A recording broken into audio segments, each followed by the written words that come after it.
We're coming back in. Obama saying, you got a business, you didn't build that. We built that. That's the attitude I have seen over and over again about this standoff, that the government owns this property. The government has rights. Everybody else just has privileges that are granted to them by the government. Nothing could be further from the truth. We have rights that are given to us by our Creator.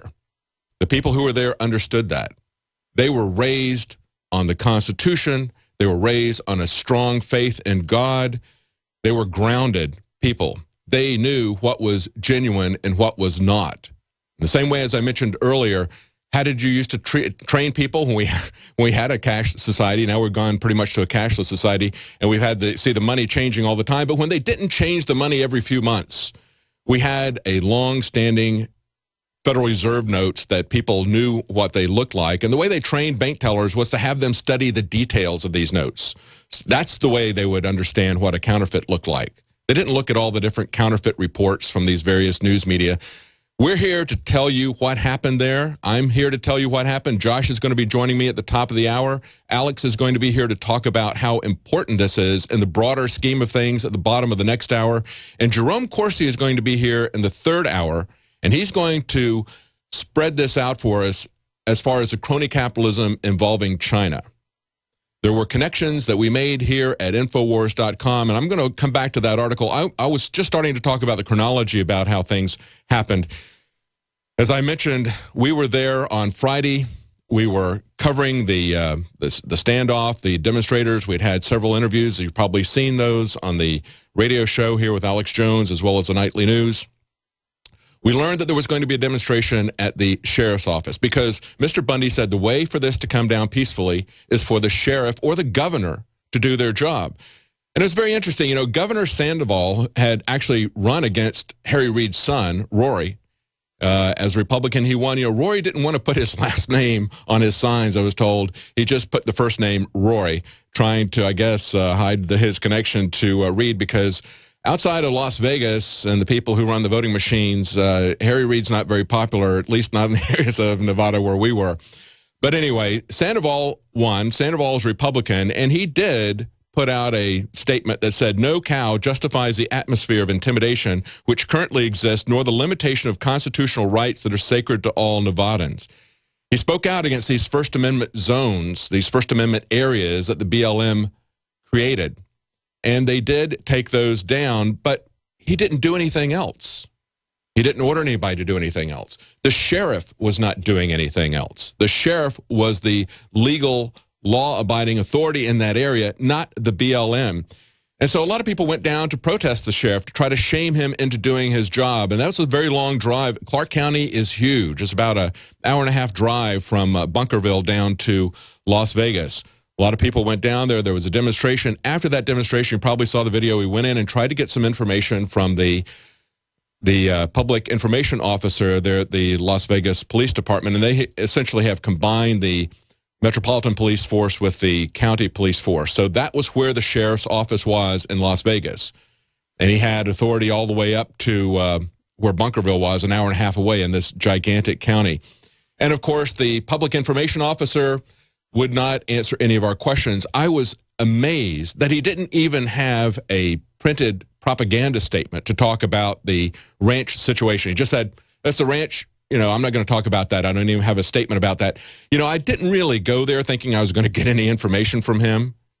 I was going there to give him some information, to tell him that we knew about Harry Reid's unethical connections to this Chinese energy company, and we knew what they were doing, not just with the Chinese energy company, but with First Solar, which has already broken ground. They're using the Bundy Ranch, and they had mentioned the Bundy Ranch. That was what broke on the story on Friday. And I was going there to give him that information, to get his response. Of course, he would not respond to anything. To respond to the fact that we had found documents that had them talking about how they had to remove the Bundy family and their quote-unquote trespass cattle from that area. In other words, abrogate their rights before they could then get full rights to the surface as well as the mineral rights to that area. And that area is not necessarily where they're going to be building any of these solar projects. Those solar projects were further south, but the Bundy Ranch was the mitigation area. Think about carbon credits that they put up. This was so that they could essentially tell people who were concerned. They were using the environment as a pretense to do this. So they wanted to tell people that even though they were going to mine in the other area, or that even though they were going to put up these massive construction projects, they were going to make the area where the Bundy family was even more pristine. So it was very important to them to keep their narrative going. Of course, they're not really too concerned about the turtles, and we found out about that. But we went there to give the information to the public information officer, but they don't have even a prepared statement. Now, on our way back, we stopped at 5:30 Pacific time. We stopped for a teleconference from the BLM. They have essentially a propaganda statement at the beginning of it, and then they took questions from the press over the phone. They didn't have any physical area where we could go and actually ask them questions. And I read them essentially the essence of the story about the solar power, crony capitalism that was going on with Harry Reid, ENN, asked them to comment on that because we wanted them to know that we understood that this was about removing the Bundy family from that area so that they would no longer have anyone with any property rights in that area, so that they could use that area as essentially an environmental credit for what they wanted to do with these solar projects. And of course, they didn't comment on that. But again, it was a rhetorical question. We were giving them the information, telling them what we had discovered. Now, as we got back to the area, and as I reported earlier in the day, they had removed the signs for the cattle guard crossings. They had cattle guards at the entrance to this, and that were embedded into the road so the cattle would not cross that. They had signs warning vehicles about that. Those were removed. They did not remove the open range sign that was right across from the demonstrators. They knew better than to try to do that. But the next morning, they had overnight rethought this. They saw the people gathering. They saw how viral this was becoming. They were very concerned.